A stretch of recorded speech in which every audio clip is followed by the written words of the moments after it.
What's up guys, Ackeem Sterling here. Now in this video I'm going to do the unboxing and a bit of review of this soldering pen that I basically have right here. So as you can see in the package we have at least 3 of them, which comes inside the package right here, as you guys can see.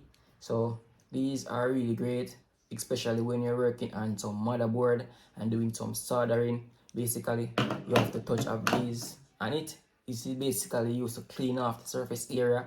So if you have any rust or anything like that on your board that you're working on, this is the pen that you can basically use to basically clean up the area before you're doing any soldering. So this is what you apply first. So basically this is how it look.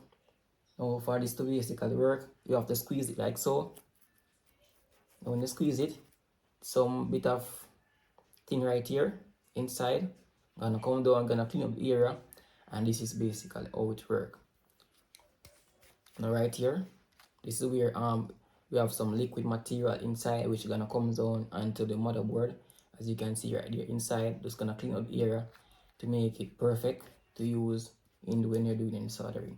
So if you're doing any work on any electric board, any motherboard, and you want to do any soldering, this is what basically you use. This is one of the best soldering pen out there that you guys can look at, use to do those work. And I hope you guys find this video very helpful.